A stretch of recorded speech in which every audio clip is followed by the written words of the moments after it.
À celui qui écoute cette lettre, lisez-la avec attention.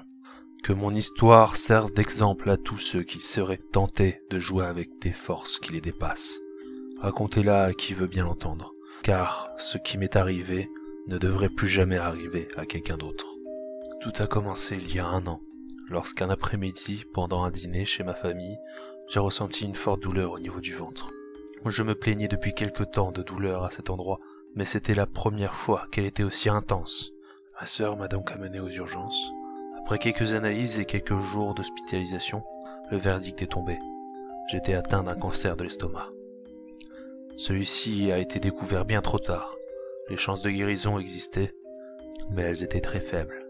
Ça a été un choc terrible pour moi. J'étais jeune, j'avais plein de projets pour l'avenir. J'en ai fait une dépression. Je ne suis plus sorti de chez moi pendant plusieurs semaines, m'apitoyant sur mon sort. J'avais commencé une chimiothérapie sans trop d'espoir. Mais rien ne fonctionnait. Mon état ne cessait de se dégrader. Il fallait bien l'accepter. J'allais mourir. Il fallait que je mette de l'ordre dans ma vie, que je fasse mes adieux à ma famille, à mes amis. Pourtant, sur le chemin de l'hôpital, il y avait une boutique qui avait ouvert depuis peu et qui m'intriguait. C'était une sorte de magasin de vieux objets, un antiquaire. Sur la devanture du magasin, on pouvait y voir un panneau. Au bouc noir. Objets mystiques, porte-bonheur, voyance, guérison. D'habitude, je ne crois pas à ces choses-là. Si ça marchait, ça se saurait. Il y aurait foule dans le magasin. Mais je pouvais voir à travers de la vitre que c'était vide à l'intérieur. Maudit soit ma curiosité, car je suis entré. Le magasin était plein de vieux meubles et objets poussiéreux. Quelques babioles en métal, et beaucoup de grimoires sur une étagère derrière le comptoir. Derrière ce même comptoir, un homme me fixait. Il devait avoir une 60aine d'années. Il était vêtu d'une vieille chemise blanche et d'un pantalon à bretelles. Cela lui donnait un style d'avant-guerre. Puisque j'étais entré, autant lui demander des informations à propos de ses guérisons comme était inscrit sur le magasin. C'était plus par curiosité que par intérêt, cela dit. Avant que je puisse ouvrir la bouche, celui-ci m'a devancé en disant qu'il avait ce qu'il faut pour traiter n'importe quelle maladie, et même les cancers. J'étais perplexe. Était-ce une simple déduction de sa part, ou savait-il vraiment pour ma maladie? Voyant mon air surpris, il m'a souri. Il s'est retourné pour attraper un grimoire poussiéreux sur l'étagère. Il l'a posé sur le comptoir avant de souffler dessus, révélant un large pentagramme sur la couverture. Il m'a indiqué qu'à l'intérieur se trouvait le rituel qui me ferait guérir à 100%. Et, vu que j'étais mourant, il a accepté de me le prêter gracieusement. Il me suffisait de le rapporter une fois guéri. J'ai accepté. Après tout, un livre n'a jamais fait de mal à personne. Je suis rentré chez moi, impatient de lire ce fameux rituel. Je me suis installé dans le salon et j'ai ouvert le vieux grimoire. Il y avait de tout. Comment rendre une femme folle de vous, comment jeter le mauvais œil sur quelqu'un, comment devenir riche, et ce qui m'intéressait, comment guérir n'importe quelle maladie. Au point où j'en étais, autant tenter ma chance. Ça ne mange pas de pain, je me disais alors. Le rituel n'était pas compliqué en lui-même. C'était plus la recherche des ingrédients qui était difficile. Un morceau d'écorce d'érable centenaire, une patte de lapin, des poils de chat noir, entre autres. Pour les poils de chat noir, j'en avais justement un chez moi. Ce foutu chat allait enfin me servir à quelque chose. En quelques jours, j'avais réuni tous les ingrédients, et j'ai pu accomplir le rituel. Il ne fallait plus qu'attendre. Même si tout cela était fou, c'était ma dernière chance. Alors je me forçais de plus en plus à y croire. C'était ça ou la mort. Le lendemain, je me suis levé comme d'habitude, mais quelque chose avait disparu. La douleur. Mon ventre ne me faisait plus souffrir. Mon énergie était revenue. Je n'en croyais pas mes yeux. J'ai foncé à l'hôpital pour faire des analyses. Même les médecins étaient perplexes. Les tumeurs n'étaient plus là. Et même mon diabète s'était envolé. Un vrai miracle. Les docteurs m'ont demandé de faire plus d'examens pour qu'ils puissent voir ce qui m'avait guéri aussi vite. Mais j'ai refusé.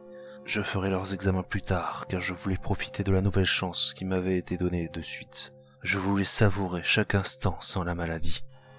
Pendant les jours qui ont suivi, j'avais enfin repris goût à la vie. J'étais sorti m'amuser avec mes amis. J'avais annoncé la bonne nouvelle à ma famille. J'avais même récupéré l'appétit. Avec un cancer à l'estomac, vous ne pouvez pas manger ce que vous voulez, sous peine de vomissement. Et la douleur vous empêche de vous nourrir la plupart du temps. Mais là, je mangeais comme un ogre. J'avais fait en 1 semaine tous les fast-food de la ville. Et à chaque fois le plus grand menu. Même mes amis restaient bouche bée devant mon appétit féroce. Et c'est là que ça a commencé à devenir inquiétant.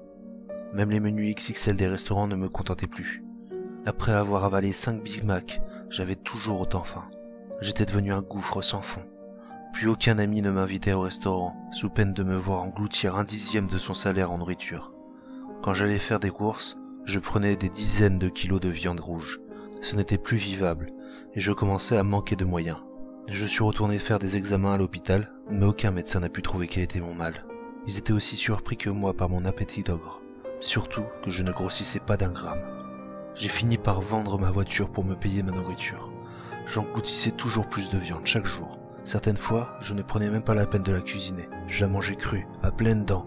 Ce que j'étais devenu me dégoûtait. J'ai fini par comprendre que c'était à cause du rituel que tout cela arrivait. Il avait certes guéri mon cancer, mais c'était sûrement un effet secondaire. Le grimoire n'indiquait rien à ce sujet. Seuls les rituels étaient indiqués. Je suis retourné au magasin, et c'est très cliché, mais il n'était plus là. À la place se trouvait un fleuriste. Je suis entré à l'intérieur pour demander ce qu'était devenu l'antiquaire, mais elle m'a répondu qu'il n'y avait jamais eu d'antiquaire ici. Elle avait racheté le local, qui était vide depuis des mois. Je faisais mes recherches sur internet aussi, mais je n'étais pas vraiment doué avec les ordinateurs. Je n'avais rien trouvé. J'en avais parlé à ma sœur qui elle s'y connaît pour faire des recherches. Je lui ai parlé du rituel, du magasin, de la guérison spontanée. Je lui ai demandé de trouver des moyens de stopper cette faim insatiable. Après avoir épuisé toutes mes ressources financières, je n'avais plus que quelques jours de nourriture dans le frigo. C'était tout ce qui me restait. Alors j'ai essayé de me restreindre, d'arrêter de manger et de faire durer ces provisions. Mais je n'aurais jamais dû faire ça. Je faisais des crises de rage terribles. Mon ventre gargouillait comme jamais.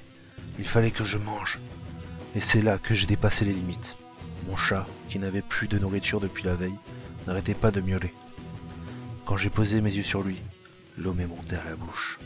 Je me suis approché, l'ai pris dans mes bras, lui ai fait un dernier câlin, avant de lui tordre le cou d'un mouvement sec. Je l'ai dévoré sans remords. J'éprouvais même du plaisir pendant que je déchirais sa chair et buvais son sang. J'avais franchi un palier dangereux. J'ai jeté sa carcasse au loin et je me suis effondré dans mon lit, repensant à mes actes. Il me fallait de l'aide, en vitesse. Je devenais un monstre répugnant. Je voulais appeler ma famille à l'aide, appeler mon médecin, mais quelque chose m'en a dissuadé. En regardant par ma fenêtre, je pouvais apercevoir le parc. Et en regardant les gens passer, surtout les enfants, je salivais. Et ça me terrifiait. Je savais que si quelqu'un venait chez moi, je n'allais pas résister à la tentation d'en faire un festin. La faim me faisait devenir fou. Plus d'une fois, j'ai été tenté de sortir la nuit et d'enlever un passant pour pouvoir goûter à sa chair si tendre. Plus d'une fois, j'ai été tenté d'attendre que le fils du voisin rentre de l'école pour l'attirer chez moi et boire son sang. Je ne voulais pas devenir un meurtrier. Alors, il ne me restait plus qu'une seule chose à faire. J'ai brûlé le grimoire tout à l'heure et j'ai accroché une corde au plafond. Ceci est mon testament. À vous qui lisez cette lettre, méfiez-vous des solutions miracles que vous proposent les inconnus. Et dites à ma famille et à mes amis que je les aimais, mais que je n'avais pas le choix. Puisse Dieu me pardonner et m'accueillir dans son royaume. Voici la lettre qu'a laissée mon frère avant de se suicider par pendaison. Comme il l'avait demandé, je vous partage son histoire, mais je vais ajouter quelques éléments. Avant de mourir, il m'avait demandé de faire des recherches sur le mal qui le rongeait. J'ai pu trouver des informations sur le fameux rituel et quel était son but réel. Ce rituel date de l'époque des Templiers. En effet, certains Templiers vénéraient Baphomet, une des représentations de Satan. Ils avaient amené leur culture jusqu'au Moyen-Orient, où ils étaient partis en croisade afin de prendre Jérusalem. Là-bas, il avait perverti une ancienne coutume de guérison pour en faire le rituel que vous connaissez aujourd'hui. Il avait pour but de soigner rapidement les chevaliers blessés pour qu'ils puissent reprendre le combat sans attendre. Ainsi, les Templiers blessés pouvaient repartir au combat après chaque rituel. Mais après cela, ils étaient pris d'une faim insatiable, si bien qu'ils commençaient à s'entre-dévorer. Certains finissaient par être exécutés par leurs congénères et d'autres se suicidaient, craignant de blesser quelqu'un. Et c'est là qu'a commencé à apparaître ce que les locaux appelaient le Hawawa. Cette entité rôdait la nuit et dévorait les gens, mais sa préférence allait aux enfants. Ils se cachaient sous leur lit, attendaient qu'ils allaient se coucher, et dévorés lentement pendant la nuit. Ils ont fini par découvrir que le rituel n'était complet que quand la personne se suicidait, les faisant renoncer au paradis et devenir des Hawawa. Je pense que c'était le but réel de ces adorateurs de Satan, et que mon frère est tombé dans le piège qu'ils lui ont tendu. Mais le nom de Hawawa ne vous dit sûrement rien si vous n'êtes pas originaire du Moyen-Orient. Il y a beaucoup de noms à travers le monde. Le Boogeyman en Angleterre, le Bicho Papao au Portugal, et en France, on a un nom pour lui également, le Croque-Mitaine. Mon frère, en se suicidant, a donc achevé le rituel et est devenu un croque-mitaine, ce qui pourrait expliquer la disparition de certains enfants dans la ville depuis la mort de celui-ci. Je cherche activement à libérer mon frère de son tourment. Si vous avez des infos ou apercevez la fameuse boutique, n'hésitez pas à me contacter. Pour les autres, faites attention, car la nuit est devenue dangereuse. Ils rôdent toujours.